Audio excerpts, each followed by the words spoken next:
A gente ouve falar da festa das primícias e, sei lá, a primeira imagem que vem à cabeça é de um antigo festival agrícola, né?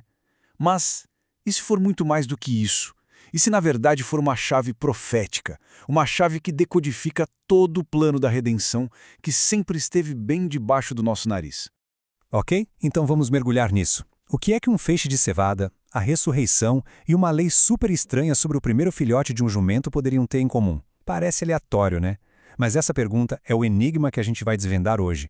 E a resposta, acredite, conecta tudo de uma maneira impressionante. Para começar, a gente precisa entender o conceito que está por trás de tudo isso. A ideia das primícias, para os antigos israelitas, não era só sobre plantar e colher. Era um princípio espiritual muito profundo que moldava a forma como eles viam o mundo. As primícias, ou bikurim, em hebraico, eram literalmente os primeiros frutos da colheita. Mas não era qualquer frutinho não, era o melhor, o mais bonito, aquele que mostrava a qualidade de todo o resto que ainda vinha. Essa primeira porção era levada até o sacerdote e oferecida a Deus de uma forma bem solene.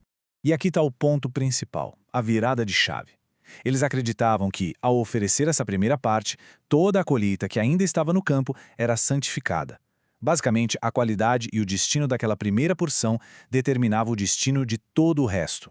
E esse princípio vai muito, mas muito além dos campos. Pois é, essa ideia dos primeiros não ficou lá na agricultura.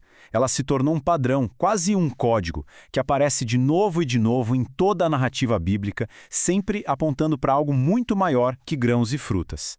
Se a gente olhar para a história como uma grande colheita divina, dá para ver esse padrão claramente. Nos primeiros milênios, tivemos um tipo de fruto incircunciso, os patriarcas, como Abraão, e a própria nação de Israel, que foram separados como os primeiros. Depois, no quarto milênio, veio o fruto consagrado, o Messias, a primícia por excelência. E a partir do quinto milênio, os apóstolos se tornaram o fruto comestível, dando continuidade a uma colheita que, na verdade, continua até hoje.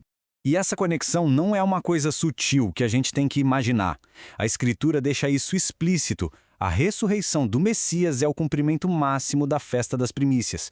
Ele é como o primeiro feixe da colheita da ressurreição, garantindo que todo o resto da safra, ou seja, todos que creem, também vai ressuscitar. Agora a história dá uma virada bem inesperada. E a gente chega na parte mais misteriosa do nosso quebra-cabeça. Uma lei muito específica e até meio estranha sobre o primeiro filhote de um jumento. A lei é chocante pela forma como é detalhada. Pensa só, o primeiro filhote macho de um jumento, um animal considerado impuro, tinha que ser resgatado através da troca por um cordeiro puro. Se essa troca não acontecesse, a ordem era quebrar o pescoço do jumentinho. E aí vem a pergunta de $1 milhão. Por quê? De todos os animais impuros, por que o jumento ganha essa atenção toda? Com uma lei que é idêntica à do primogênito de um ser humano. A resposta, como quase sempre, está no simbolismo.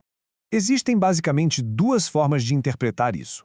A visão mais acadêmica, mais moderna, vê o jumento como um símbolo de paz e liderança, o oposto do cavalo, que era um animal de guerra.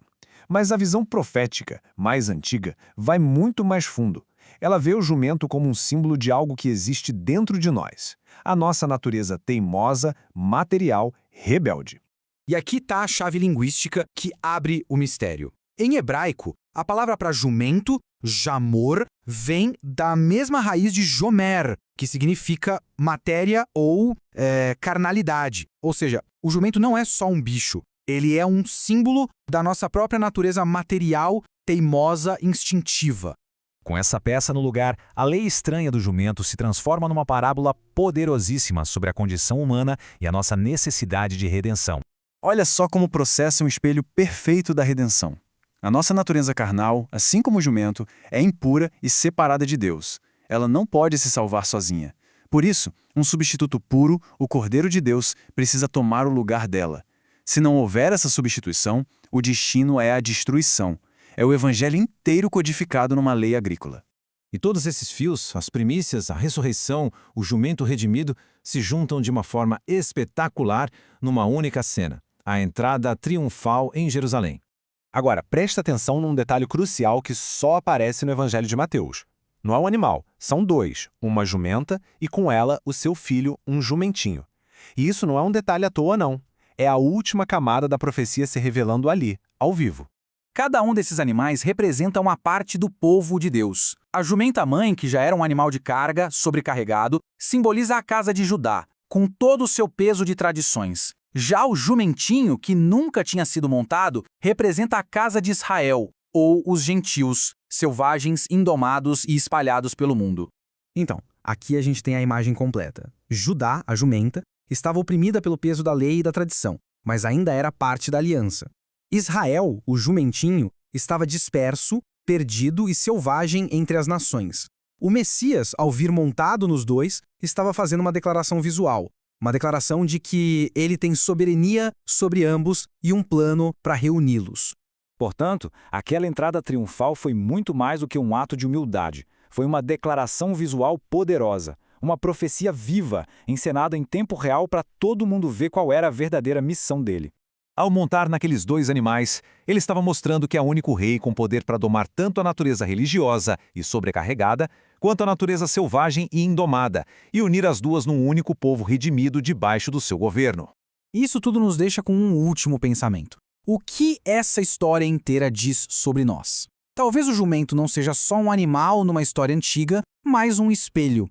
E se as partes mais teimosas, mais carnais, mais rebeldes da nossa natureza não forem um problema para a redenção, mas forem exatamente o território que o rei veio para reivindicar, domar e montar em triunfo,